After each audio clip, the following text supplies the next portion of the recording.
Ok, bueno, esperamos por María para atender el- la pregunta que habían hecho de cómo obtener el resultado de un stop procedure sin necesidad de colocar un cursor.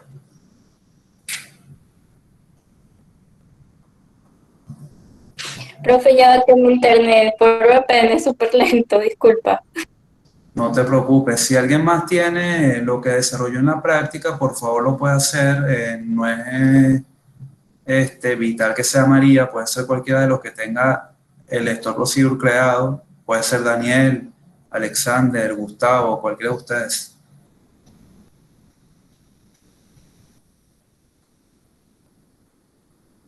Estoy abriendo la SQL por si abre primero que María.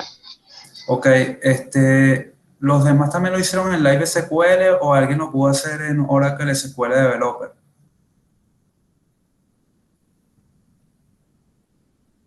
Profe, nosotros estamos usando DataGrip, que es porque con SQL Developer nos comemos que si toda la RAM. Ok, ¿alguien está usando Oracle SQLite Developer?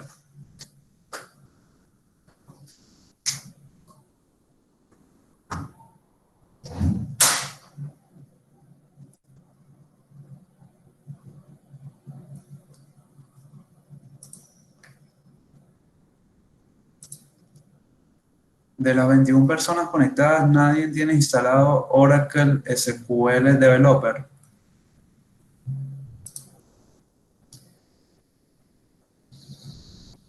No, pero yo también uso Datagrip. Como María está usando DataGrip. Ok, abran la aplicación, por favor, alguien comparte la pantalla y me muestra el stop procedure que hizo para la práctica 2.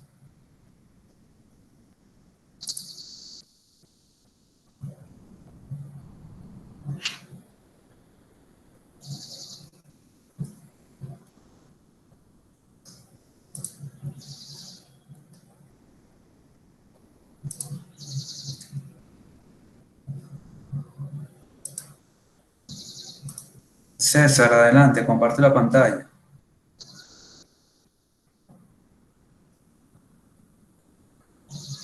Bueno, yo lo tengo en Datagrip, ¿sirve? Sí, ya comenté que puede ser en cualquiera. Compartan la pantalla y vamos a ver el stop procedure. Bueno, lo puedo mostrar. Lo que pasa es que yo, en mi caso particular, nosotros estamos imprimiendo la cantidad de pedidos por consola, o sea, solo un count. Entonces no tuvimos las mismas Ok, dificultades que los demás. no importa, lo vamos a modificar. Ok.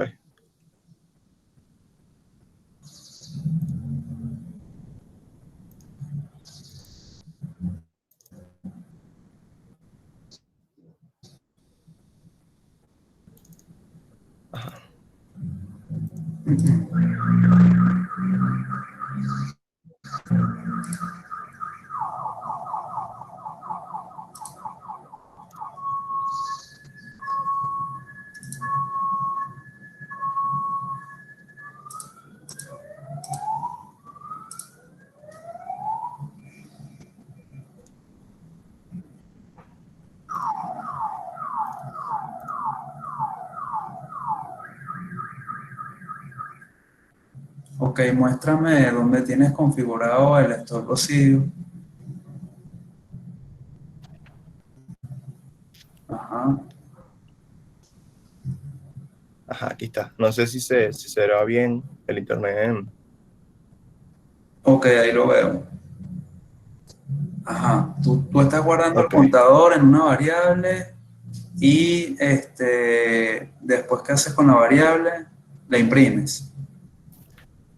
Sí, al principio queríamos retornarlo, pero bueno, al final nos decidimos por simplemente imprimirlo. Entonces, bueno, dejamos la variable ahí como o sea, no molesta ni quita ni agrega. Entonces, para la Ok. impresión, ¿no?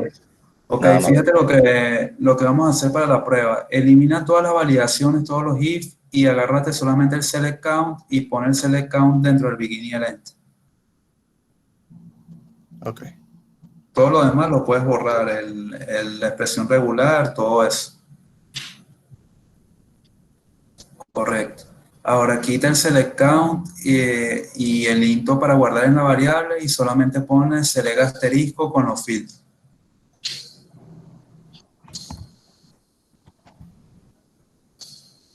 Ok, corre eso para que se guarde en Oracle.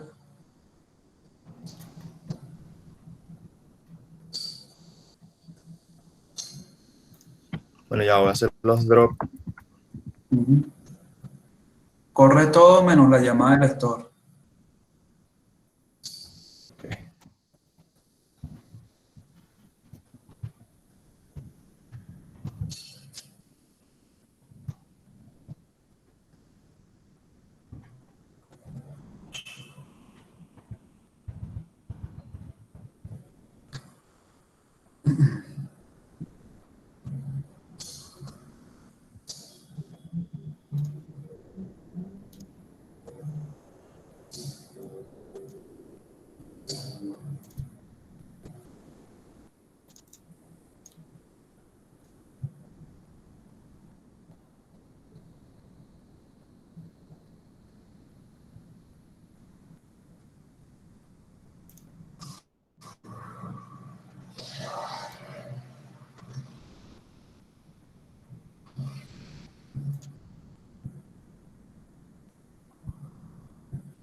Bueno, yo aquí estoy teniendo un problema con el servicio. Profe, yo ya arranqué el servicio. Si quieren, ya tengo el data grid y el servicio arrancando. Bueno, adelante. Vamos a dar 10 Ah, minutos más y si no, comenzamos con la clase. ah, Bueno, ya agarró. No sé si... Ok. Si ya ahí agarró, está. vamos a seguir. Ok. Ajá. Corre todo menos la llamada del store. O sea, solo los inserts de los datos, la creación de tablas. La creación de tabla, los insert y la creación de store. Ok.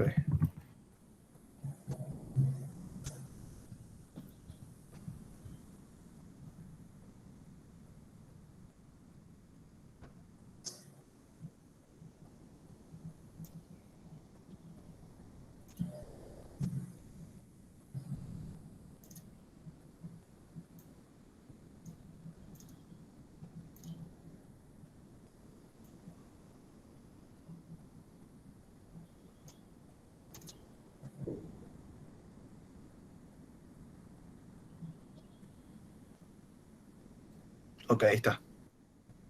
Ok, ahora corre la creación del procedure.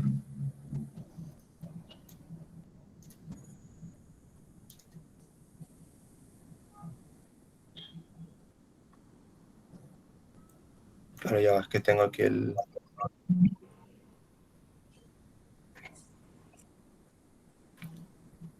Bueno, dice que espera una cláusula into en el select.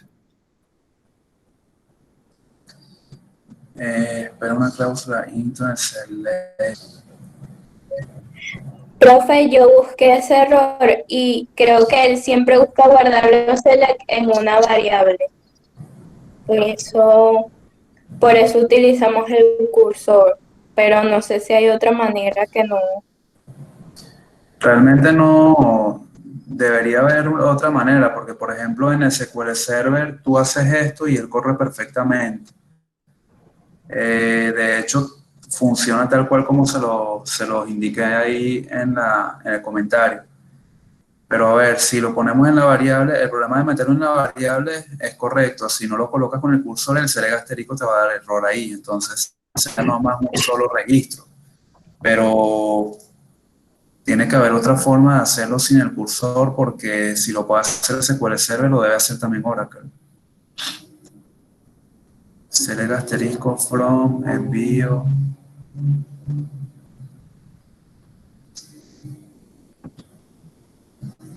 Tiene que ser, ok, créalo. Tendrías que guardarlo en una tabla temporal Es decir, into el nombre de la tabla temporal, puede que termine de ejecutar el store procedure, hacer un select asterisco sobre la tabla. ¿Lo ven? Sobre dual.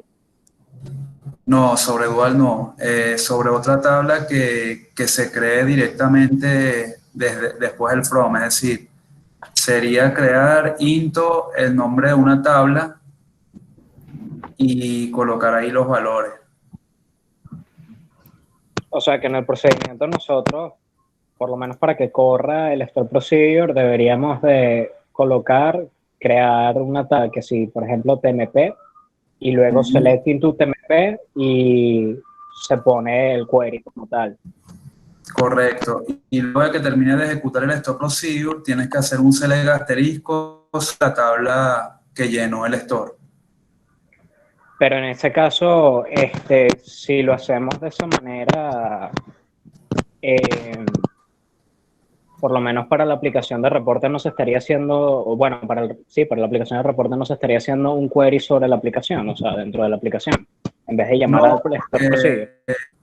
porque en la aplicación del reporte sí vas a tener que hacerlo entonces con el cursor, es decir, vas a tener que definir el cursor adentro del procedimiento, así como lo hizo Gustavo, y entonces, bueno, vas a tener que llamar desde el reporteador al procedimiento que te devuelve toda la consulta como cursor, pues.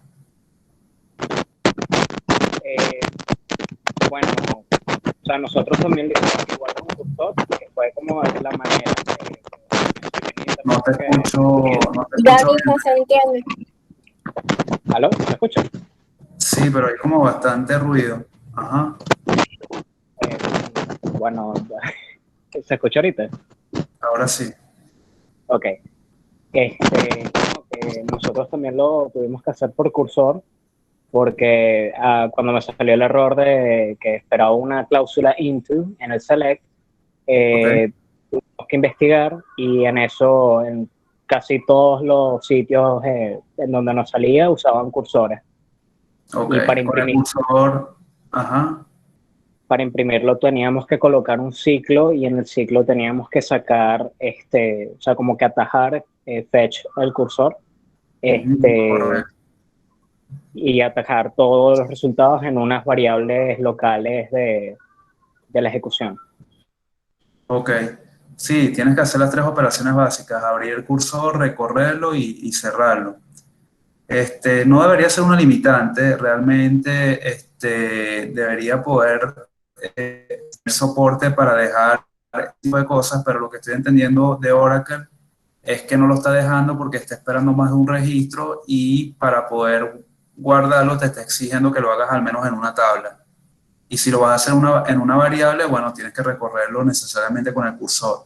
Entonces, bueno, ahí tienen dos formas. O lo guardan dentro de una tabla que tiene que estar predefinida anteriormente, o lo guardan en tablas temporales. Les recomiendo que investiguen cómo utilizar tablas temporales en Oracle, porque las tablas temporales, la ventaja que te da es que no las tienes que definir anteriormente en el script, sino que las puedes definir en el momento que se ejecuta directamente el query. Creas la tabla temporal y luego lo que haces es que desde el reporteador ejecutas el store procedure y adentro del store procedure él debería tener de una vez un select asterisco from la tabla temporal que el mismo store procedure te creó. Es decir, arriba colocas el select que te va a crear la tabla temporal y luego abajo haces un select asterisco sobre la tabla temporal. Y luego eso lo llama el reporteador por medio del store procedure y ahí es donde crea el cursor para el reporte en el formato de las filas y columnas que vas a pintar en el manejador del reporteador. ¿Ok? Profe, y una pregunta, a nivel de eficiencia, esos dos selects no embasurarían un poco el caché del manejador, por así decirlo. No, porque eso igual lo mantiene el manejador de base de datos. ¿Qué pasa con las tablas temporales? Las tablas temporales hay varias, hay unas que son por sesión, entonces apenas termina la conexión a ese reporte, el manejador libre esos recursos. No es que te queda ahí en memoria para toda la vida. Eso apenas se cierra la sesión, él te borra esa información de la memoria. Ah, muchas gracias. O sea, De nada. era por duda, nada más. No, no te preocupes. Bien, bueno, vamos a empezar entonces con la clase de hoy, pero ya saben que tienen esas opciones. Igual investiguen la parte de las tablas temporales, que es una opción buena. Y bueno, cualquier comentario igual lo podemos ver en otras clases, ¿no? Ahí ven la pantalla. Sí, sí se ve. Ok, perfecto. Bueno, seguimos entonces con la unidad temática 5, diseño e implementación de base de datos. Bien, el día de hoy vamos a ver entonces los triggers. ¿Qué es un trigger? Un trigger es un evento que permite habilitar acciones automáticamente sobre la base de datos. Algunas de las funciones del trigger puede ser mantener restricciones de integridad complejas, realizar actividades de auditoría, iniciar acciones en otras tablas, entre otras que puedan ustedes programar acá en la lógica que estén diseñando. Este concepto es de la profesora Lucia, lo pueden encontrar en su texto del año 2006. Entonces, en líneas generales, ¿qué es un trigger? Un trigger es un desencadenador de eventos. ¿Qué quiere decir esto? Por ejemplo, aquí dice que es para realizar actividades de auditoría. ¿Qué puedo hacer yo? Yo puedo crear un trigger de sistema, y ya vamos a ver los tipos de trigger. Yo puedo crear un trigger de sistema en el cual cada vez que se logueen, por ejemplo, los desarrolladores en mi base de datos, yo puedo guardar en otra tabla la hora en la que se conectaron y la fecha en la que lo hicieron, ¿no? Y qué tablas manipularon. Entonces, con ese trigger yo puedo hacer una especie de rastreo de todos los eventos que están haciendo los diferentes usuarios de mi manejador para este ejemplo particular, y puedo tenerlo ahí de forma automática para que otra persona, sea el administrador de base de datos o sea otra persona con el rol adecuado, pueda consultar esta información. A nivel del desarrollador, cuando él entra y hace login, es totalmente transparente que esto ocurre por detrás, porque esto se dispara apenas llega alguien y hace el login y tiene el perfil de desarrollador. ¿Ok? Y ya vamos a ver cómo funciona eso. Entonces, hay varios tipos de trigger. Tenemos el tipo de trigger de ML, que es el de Data Manipulation Language, el de manipulación de lenguaje de datos. Son triggers que se activan a través de instrucciones de manipulación de datos. Es decir, triggers que se activan con insert, update y delete. ¿Qué quiere decir esto? Que yo puedo generar una lógica que se ejecute cuando yo termine de hacer un insert sobre la tabla persona, por ejemplo, o cuando yo esté tratando de hacer un insert sobre la tabla persona, empleado o cualquier tipo de tabla. Puede ser un insert, un update o un delete. ¿Ok? Y puede darse en dos tiempos. Yo puedo hacer que esto se ejecute de forma automática antes de hacer el insert o después de haber realizado el insert, ya cuando está confirmado en base de datos. Es decir, tengo un before y un after en los triggers. Igual sucede para los update y los delete. Yo puedo hacer una lógica que se ejecute antes de borrar un registro o después de borrar un registro. Y lo mismo ocurre para actualizar. Puedo ejecutar un código antes de actualizar un registro para validar algo, o después de actualizar un registro para sentar algo adicional en otra tabla, por ejemplo. ¿Ok?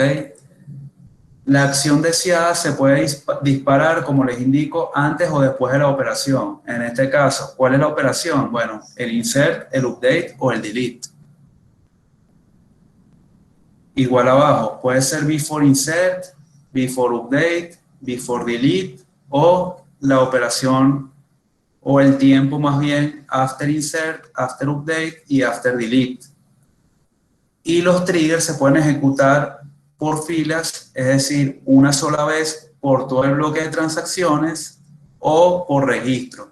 ¿A qué se refiere esto?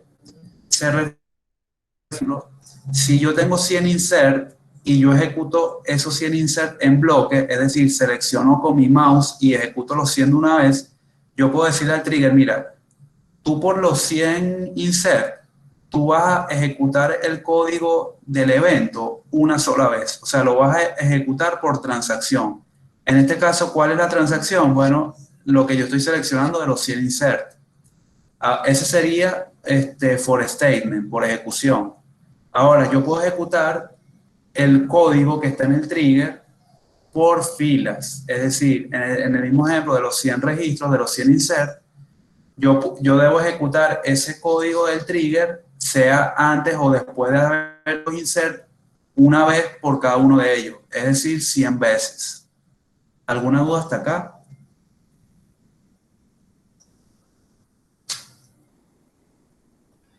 Profe, es decir, esos se activan cuando llega el commit, ¿no?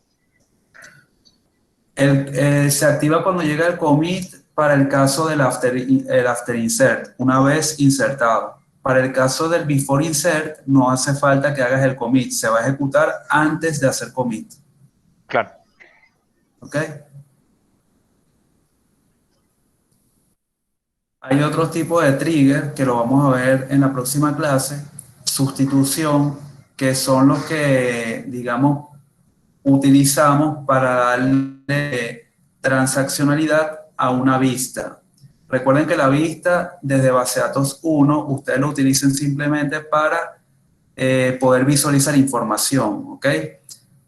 Mayormente la ventaja de la vista es que podían tener una visualización limitada que permitía utilizarlo para el tema de los roles y privilegios. Y bueno, esto lo vamos a ver en más detalle en el ejemplo de la siguiente clase, que sería triggers para poder utilizar las vistas y poder manipularlas, no solamente para que sea de consulta, sino que también podamos hacer operaciones como update o insert sobre las vistas. Y los triggers del sistema, o también llamados triggers DDL, Data Definition Language, son los triggers que se activan cuando existen eventos del sistema. Por ejemplo, yo puedo hacer un trigger que cuando alguien se conecte a la base de datos, él guarde la información de la persona o del usuario que se está conectando, como el primer ejemplo que di, ¿no? Que guarde la fecha, la hora, la IP desde la que se está conectando, qué tablas está manipulando, si está creando otros usuarios, si está eliminando usuarios. Ahí puedo hacer varias cosas interesantes a nivel de sistema de administración de base de datos. Eso también lo vamos a estar viendo en la próxima clase. Entonces, volviendo al concepto de los triggers y algunas características. Los triggers se almacenan de la base de datos, pero se pueden desactivar. Es decir, tú puedes crear un trigger y tú le puedes decir, mira, trigger ejemplo, disable.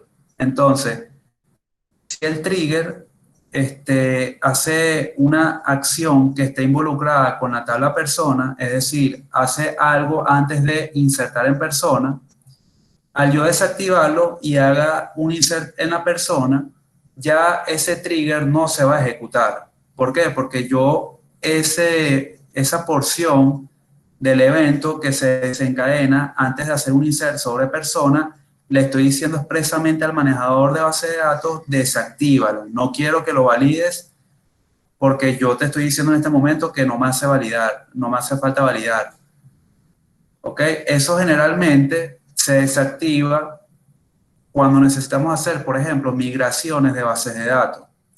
Es decir, necesitamos migrar nuestra base de datos de un manejador a otro. Oye, si yo dejo activo los triggers y yo repliqué la misma estructura al otro manejador de base de datos, cada vez que yo vaya a migrar un bloque de transacciones o registros en el servidor B, él va a activar los triggers y va a empezar a validar.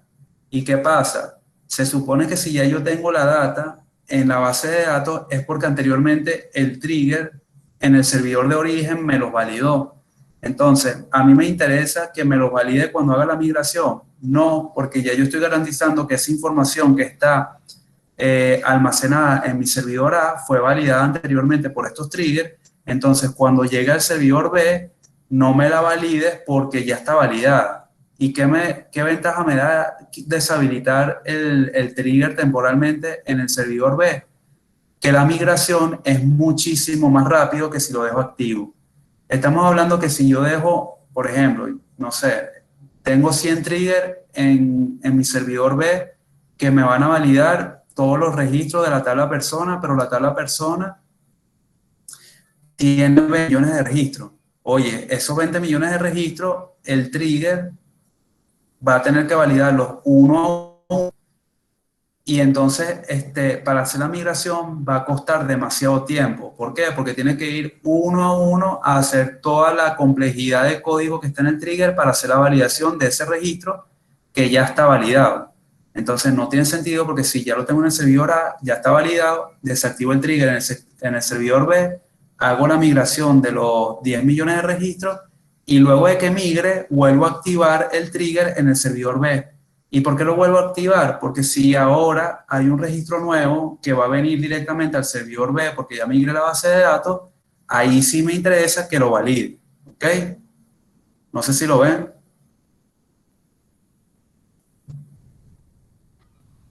Sí, profe, Sí, es profe. parecido a los índices en base de datos 1.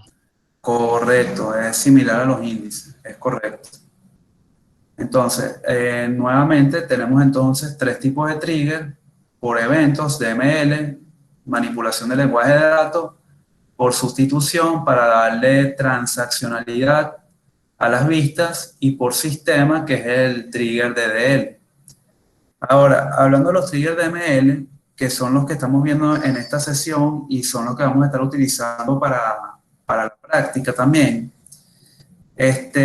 yo tengo varias combinaciones que yo he mencionado antes. Puedo tener trigger DML para insert, update, delete. Puede darse en dos tiempos, antes o después de la operación, y puede darse por fila o por ejecución, por bloque de transacciones. Entonces, aquí hay varias combinaciones. Yo puedo tener insert before, puedo tener insert after, puedo tener update before, update after, delete before, delete after. Y estas combinaciones las puedo tener for each row, perdón, por cada fila, for statement, after, o sea, en tipo after puedo tener también for each row y for statement. Entonces, ¿cuál es la cantidad máxima de triggers que yo puedo tener en una tabla? Vamos otra vez al ejemplo. Tengo mi tabla persona. ¿Cuál es la cantidad máxima de combinaciones de trigger que yo puedo tener configuradas sobre mi tabla persona? Según lo que estamos viendo aquí, la cantidad máxima de trigger que yo puedo tener sobre mi tabla persona son 12. ¿Por qué? Porque puedo tener un trigger de tipo insert en persona before after. Puedo tener uno de update persona before after. Puedo tener delete de persona before after, y esas tres operaciones before after las puedo tener también for each row y for statement. Entonces todas las combinaciones de lo que puedo crear a nivel de trigger en la tabla persona pueden ser máximo 12 triggers. ¿Lo ven? Profe, una pregunta, no entendí el de statement. El de statement funciona como ejecución por transacciones. Por ejemplo, si yo estoy hablando que estoy haciendo un trigger para que se ejecute antes de insertar en la tabla persona, y lo programo for statement, lo que estoy diciendo es que no lo vas a activar por cada insert que yo trate de hacer, sino que lo vas a activar por cada bloque de insert o por cada bloque de transacción que yo ejecute. En el caso del ejemplo estábamos viendo con el compañero que compartió la pantalla, si yo tengo 3 insert y yo selecciono los 3 insert y le doy play a los 3 insert, él va a ejecutar el trigger una sola vez para los 3 insert, cuando lo configuro for state. Eso eso sirve para lo siguiente. Por ejemplo, tú quieres hacer un trigger que bloquee la nómina en el mes de agosto, ¿verdad? Porque la lógica de negocio te dice, mira, en agosto no puede haber, no sé, cambios de sueldo, por ejemplo. ¿Ok? Entonces, ¿tiene sentido que tú hagas la validación cada vez que va a haber un cambio de registro en la tabla nómina? No, porque en principio no puedes hacer ningún cambio. Entonces, cada vez que tú ejecutes un registro, él te tiene que dar el mensaje de error. No, cada vez que lo que tienes que hacer es que tú ejecutes un bloque de transacciones sobre la tabla nómina, él te diga una sola vez que no lo puedes hacer. Es decir, si tú estás ejecutando 100 registros, él no te tiene que lanzar el error 100 veces, sino una sola vez, porque a ti te interesa que te diga, mira, no puedes, la orden está bloqueada en agosto. Pero no necesitas que te lo diga 100 veces por cada registro, necesitas que te lo diga una sola vez y que te lo bloquee para las transacciones sin necesidad de validarlo uno por uno. No sé si lo ves. Sí, sí, lo veo. Es por el for statement, es por bloques de transacción, sin importar que sean 100 registros, 1000 registros, 1.000.000 de registros. Es el bloque que yo ejecuto en ese momento. Ok, vamos a ver entonces la sintaxis para la creación de un trigger. Vamos a colocar aquí el apuntador, tenemos el encabezado del trigger, create or replace trigger, le damos un nombre, que es lo que está aquí en verde, colocamos aquí en qué tiempo va a ser, si va a ser después de la operación que voy a hacer o antes de la operación que voy a hacer. ¿Cuál es la operación? Puede ser insert, update, delete. ¿Y dónde va a ser la opción? Le coloco on el nombre de la tabla en donde quiero validar la operación que se va a ejecutar. Aquí en esta línea, luego de colocar cuál va a ser la operación y el tiempo, debo colocar si va a ser por ejecución, es decir, si va a ser una sola vez por bloque de transacciones o va a validar el bloque de código que va a estar en el begin y end por cada una de las filas. ¿Ok? Si yo no coloco acá en esta línea si es for statement o si es for each row, él por defecto me lo va a tomar por for statement, por bloque de transacciones. ¿Ok? Luego tengo el begin y end, y aquí en el begin y end yo voy a colocar la lógica del código que quiero validar. ¿Ok? Y por supuesto, entonces, dependiendo de la transacción que activa este trigger según lo que yo configuré, él va a ejecutar la lógica que yo coloque en el begin y end. De todas formas, lo vamos a ver ahorita en el ejemplo también.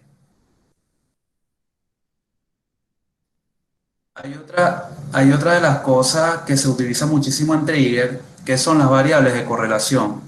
Hay unas variables en el trigger que a nosotros nos interesa obtener. Por ejemplo, tenemos variables .new y .old.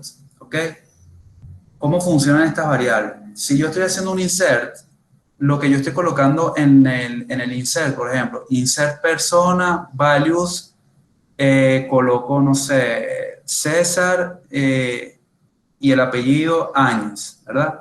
Estoy tratando de insertar la persona César Áñez, ¿ok? Entonces, yo cuando configure o programe el trigger, yo puedo tener acceso a esos nuevos valores que estoy tratando de insertar cuando voy a hacer mi validación dentro del trigger, ¿ok? Entonces, ¿qué quiere decir eso? Que yo dentro del insert puedo tener acceso a las variables o a los valores, perdón, que estoy tratando de insertar antes de insertarlo, ¿ok? Eso es un poco para validar cosas antes de efectivamente hacer el insert. En el caso del update, también puedo obtener los nuevos valores que estoy tratando de actualizar antes de actualizar. Y en el caso de los valores old, lo que quiere decir es que yo puedo obtener acceso a los valores viejos en el caso, por ejemplo, del update. ¿Por qué? Porque el update tiene valores viejos y valores nuevos que estoy tratando de actualizar. Por eso es que el update tiene las dos cosas. Tiene los valores nuevos que estoy tratando de actualizar y tiene los valores viejos que están antes de ejecutar la actualización. ¿Ok? Y el delete solamente tiene valores viejos.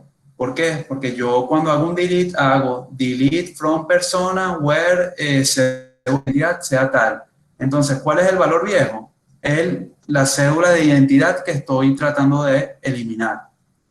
Entonces, en los triggers, nosotros vamos a poder acceder a los valores que estamos tratando de cambiar y a los valores que están antes de hacer el cambio. ¿Ok? ¿Bien hasta acá?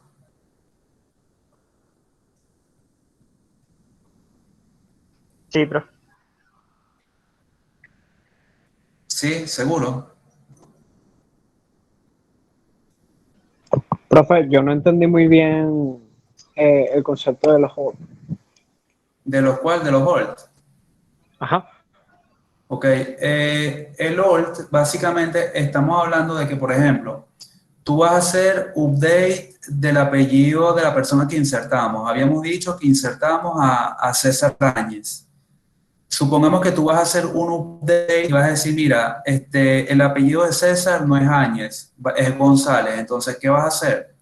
Update persona, set apellido González, where apellido igual Áñez. ¿Correcto?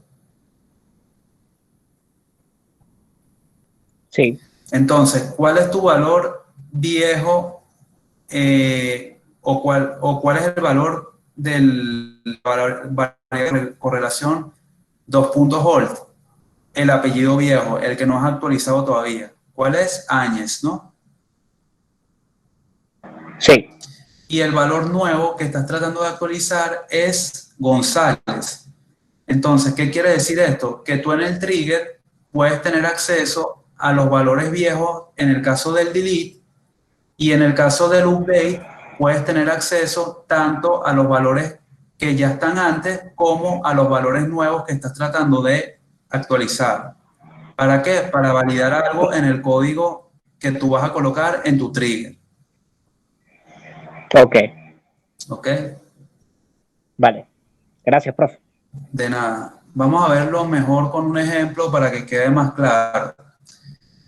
Aquí tenemos, digamos, un ejemplo básico en donde vamos a actualizar el precio en la tabla productos.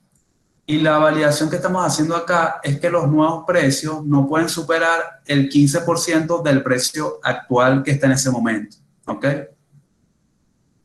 Entonces, creamos el trigger, control precios, antes de actualizar, y aquí introducimos algo nuevo, antes de actualizar en la columna precios de la tabla productos. Fíjense que yo puedo, en el caso del update, incluso decir en qué columna voy a activar el trigger. Aquí estoy diciendo, vas a validar esto que va a estar en el código del begin y end antes de hacer update sobre la tabla productos en la columna precio.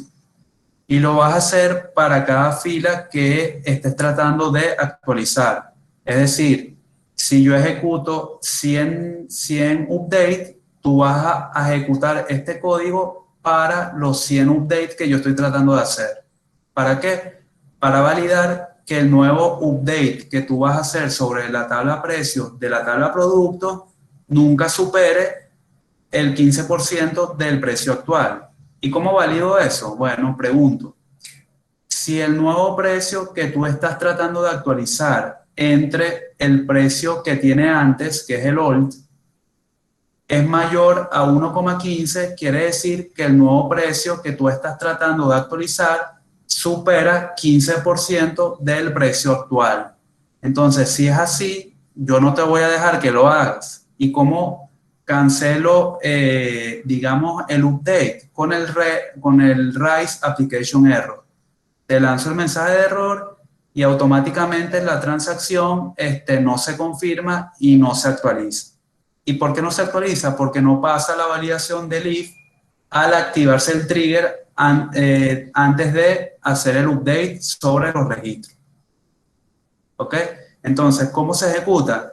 Simplemente yo hago el update producto, set precio, le asigno un precio, where ID de producto es igual a 1. Yo ejecuto esta simple transacción y este trigger va a tener que validar todo esto apenas yo ejecute este update. Fíjense que no hay una llamada explícita al trigger, simplemente yo hago mi transacción y por detrás el trigger tiene que activarse solo porque ya yo configuré que se active antes de hacer un update en la tabla productos en la columna precio. Entonces, a nivel de, en este caso de la persona que está ejecutando la aplicación, es totalmente transparente qué hay por detrás de este update. ¿Ok?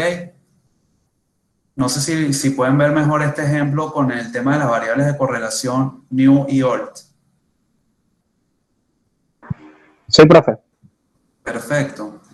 Entonces, la llamada del trigger es implícita. Simplemente haces la transacción de ML que activa el trigger y automáticamente, dependiendo de cómo tengas configurado el trigger, él se activa de una forma u otra. Profe, Ajá. ¿y aquí qué es lo que hace que no se actualice el, el precio del producto, el raise application, el error? Correcto. Si yo no tuviera el Raise Application Error y simplemente tengo una salida por pantalla, o sea, un print por pantalla, él igual hubiese hecho el update. Es decir, el que te está frenando el update es el Raise Application Error. Ok, profe, gracias. Si tú no le pones eso, Profe. no necesitas confirmarlo, él automáticamente lo va a confirmar. Profe, una preguntita puntual. ¿Sí? Por lo menos en este trigger, cuando yo ejecute, por lo menos si la validación, o sea, yo estoy ejecutando ese trigger en cada una de las filas. Si Correcto. la validación me da verdadero y se ejecuta el Raise Application Error, no debería actualizarme esa fila, ¿no? Es correcto, solamente la fila afectada, pero no quiere decir que, por ejemplo, tienes 100 registros y de los 100 registros hay 20 que no deberías insertar porque supera el precio. Los otros 80, si cumplen con la condición, se insertan los 80 y se dejan de insertar son los 20. Ok, perfecto. Ahora, si lo haces por for statement, por bloque de transacción, no se ejecuta ninguno. Ok, claro. ¿Por qué? Porque él te va a decir, apenas encuentre uno que no cumpla con la condición, te va a lanzar el error y te va a decir, hey, no puedo hacer esto. Pero te va a lanzar el error una sola vez y no te va a ejecutar ninguna transacción. En el caso de registro, for each row, si los 100 no cumplen con la condición, él te va a lanzar 100 veces el error y no te va a confirmar ninguno. Ahora, si de los 100 hay 90 que están malos, pero los otros 10 están bien, él te va a lanzar el error, los 90 que están malos, y los otros 10 te lo va a insertar normalmente. Te lo va a actualizar normalmente. Ok. Perfecto, Bien. profe, muchas gracias. Siempre la orden. Ok, entonces acá tenemos un ejemplo. Esto era de una de las prácticas de semestres pasados que decía, desarrollar un trigger que haga lo siguiente. Una vez insertado un tipo de avión, asociar de forma dinámica todas las clases y asientos disponibles que tiene el avión. ¿Ok? Entonces, aquí las personas que tenían que hacer, insertaban un avión y de forma dinámica se creaban las clases y todos los asientos que tenía el avión. ¿Y cómo se hacía eso? Bueno, ellos acá crearon, por ejemplo, una tabla avión clase tenía su ID, el número del avión, la clase y la cantidad máxima de asientos, si no me equivoco. Luego creaban la tabla de asientos que tenía el ID de asiento, la clase de pertenencia y el estatus, si estaba ocupado o disponible. Luego ellos aquí crearon un trigger que era el llenado del avión, es decir, iban a llenar el avión con todos los asientos.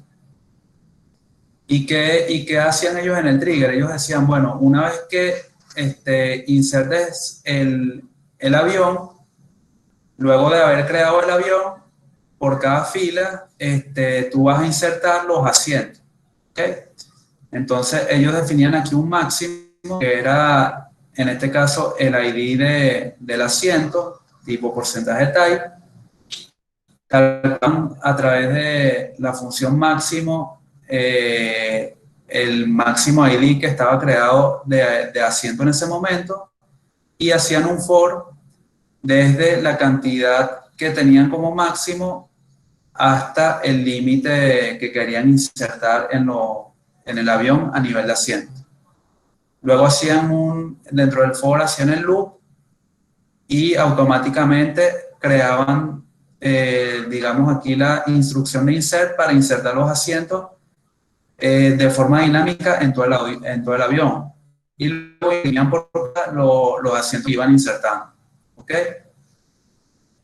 ¿Cómo se activaba este trigger? Ellos básicamente hacían algo como esto, insertaban el avión y decían, el ID del avión es el 3, el avión 1, la clase es VIP y tiene 4 asientos, ¿ok? Luego cuando hacían el select, es decir, ellos hacían este insert y automáticamente se ejecutaba este bloque de código que está acá en el trigger. Y luego cuando hacían el select para consultar los asientos, tenían algo como esto. Tenían la clase del avión, todos los ID de asientos que se habían creado y su estatus disponible, que era el estatus por defecto que colocaban aquí cuando hacían el insert. ¿Ok? Entonces, este resultado era dinámico, es decir, ellos simplemente insertaban en el avión y de forma dinámica el trigger creaba en otra tabla todos los asientos que tenía ese avión y los ponía en primera instancia como disponibles porque no habían sido reservados en ese momento por nadie. ¿Sí lo ven?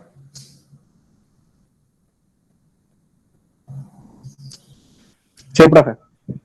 Entonces fíjense que esto puede ser bastante complejo a la vez porque tú puedes estar, por ejemplo, no sé, a ti alguien te da el acceso a una base de datos. Si tú no sabes qué triggers están programados ahí y no te diste la tarea de buscarlos y tú empiezas a hacer transacciones sobre la base de datos, te puedes llevar una sorpresa porque esas transacciones que estás haciendo, a lo mejor hay triggers creados que están controlando cosas como esta. Fíjense que yo hice aquí el insert sobre una tabla y él me generó de forma dinámica otros inserts sobre otra tabla. En este caso la de asientos. Entonces, si tú vas confiado y dices, bueno, sí, déjame hacer todas estas transacciones, puedes tener cosas como esa. Cuando tú estás haciendo las transacciones, tú piensas que solamente estás ejecutando un insert sobre esta tabla y resulta que por detrás se están guardando una serie de logs. Logs que tú desconoces porque no sabes los triggers que están programados por detrás. Entonces, esto es bastante útil porque puedes configurar eventos dinámicos según la lógica de negocio que necesites para que hagan ciertas cosas. Por ejemplo, en el caso de las unidades de delivery, por ejemplo, que a lo mejor esa puede ser la práctica de mañana. Vamos a ver. Supongamos que todas las unidades de delivery, o no sé, supongamos que el 30% de la flota de unidades de delivery está en estatus de reparación. Hoy sería bueno hacer un trigger que generara la alerta y más que generar la alerta de forma automática, comprara 10 unidades de transporte adicionales, por ejemplo, por poner un número. Es decir, que de forma automática él se entere que cada vez que cuando se cambia el estatus de la unidad de transporte en reparación, él valide, epa, lo que me está quedando es el 30% en reparación. Si la respuesta es sí, bueno, de una vez el trigger dispara una orden de compra de nuevas unidades de transporte, por ejemplo. Entonces, ese tipo de validaciones de forma automatizada son importantes porque te permiten jugar con esa lógica de negocio sin que haya alguien validando o llamando explícitamente a un stop procedure cuando llegue esa condición, sino que automáticamente cuando los datos te lleven a esa condición, él ejecute este bloque de código. ¿Sí ven la utilidad? Sí, profe. Okay. Igual, esto es bastante útil para temas de auditoría y logs y también para seguridad, ¿no? Pero bueno, esas automatizaciones también son importantes, que él haga ciertas cosas cuando haya un cambio de datos en las tablas. Profe, una pregunta. ¿Y los triggers también se disparan cuando hago un insert, pero especifico las columnas? O sea, no es un insert para toda una fila, sino que especifico a qué columnas, de qué columnas son los valores que voy a insertar. No es un insert sobre una fila completa, ¿cómo es eso? O sea, que haces el insert en tu avión clase, pero luego pones las columnas, no quieres poner los valores de todas las columnas, sino que nada más quieres poner dos valores, Ah, no ok. especificas las columnas. Sí, igualmente se va a activar porque tú le estás diciendo que va sobre que en el insert, a diferencia del update, aquí yo no le puse el nombre a la columna. Yo le dije, apenas terminé de hacer un insert sobre la tabla de clase. Entonces, si insert sobre todas las columnas o lo haces sobre dos columnas, igual te va a activar el trigger. Ok. Y si alguno de esos valores son nulos, entonces si se llaman en el trigger, Bueno, no sucede nada. simplemente no va a entrar en control porque es nulo. Ok, gracias. De nada. Ok, ¿alguna duda o comentario con estos triggers de ML?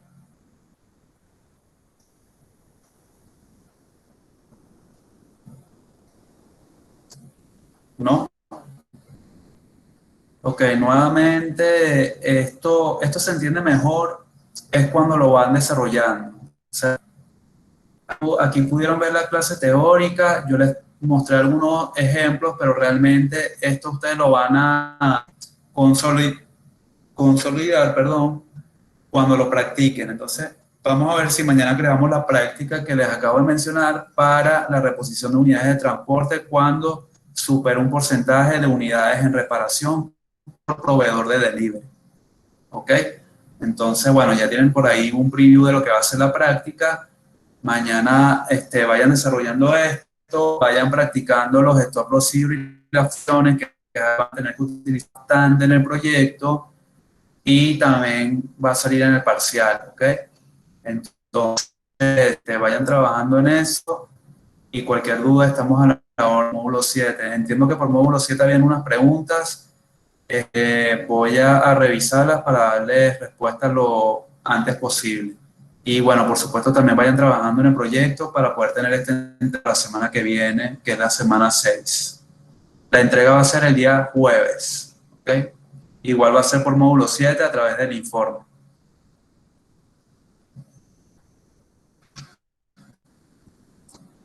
¿Algún comentario, duda? Profe, y una pregunta, a nivel de, de parcial, como no hemos, o sea, como no hemos podido comprobar los procedures para devolver select, o sea, a nivel teórico, debería, si no sale el error que nos aparece en nuestras ejecuciones del Intu, a nivel teórico para un parcial, con hacer un procedure que tenga o sea, que solo tenga el select, ah, debería arrojar la tabla, o sea, el formato como si hubiese sido la tabla a un select normal, ¿no? No, igual antes del parcial vamos a ver cursores, entonces ya ahí debería ser con cursores.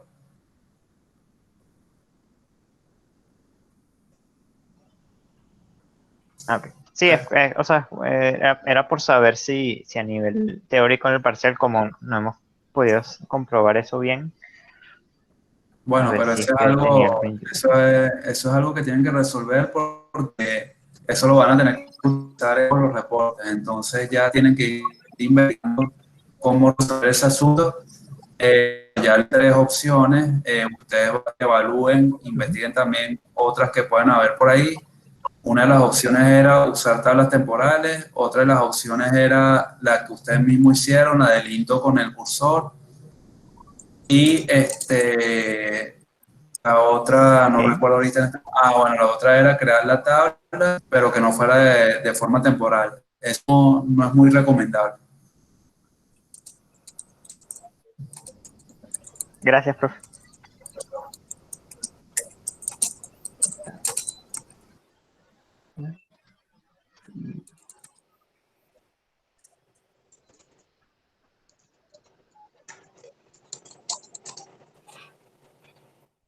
Profe, una pregunta, ¿el parcial para qué día quedó? ¿Aló? ¿El ¿Aló? parcial para qué día quedó? El parcial todavía no lo hemos definido.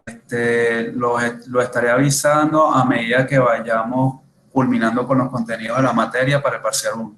¿Ok?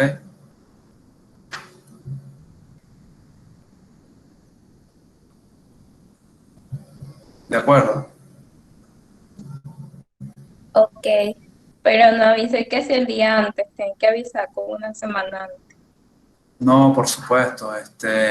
Bueno, para que lo tengas mapeado desde ya, estamos en semana 6, probablemente la semana 8 o 9. Tomen previsiones desde ya. Por eso les estoy diciendo que practiquen de una vez los stop procedures, funciones y triggers, porque eso va a salir bastante en el parcial. Y bueno, los cursores también, no lo hemos visto todavía, pero cuando lo veamos también deben practicarlo. Por eso siempre, después de cada clase teórica, hay una clase práctica para que puedan poner a prueba todos estos conocimientos, pero no se queden nada más en la clase práctica. Practiquen ustedes también por su cuenta y vayan haciendo cosas que también puedan ser útiles para el proyecto. ¿Ok?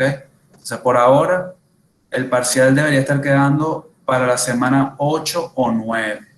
Ya cuando lleguemos ahí o nos acerquemos a esta semana, yo informaré si es la 9 o es la 8.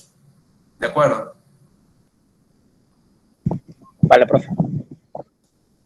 Seguro. Bueno, muchas gracias por su tiempo y feliz tarde. Hasta luego, profe. Que tenga buena Gracias, noche. profe.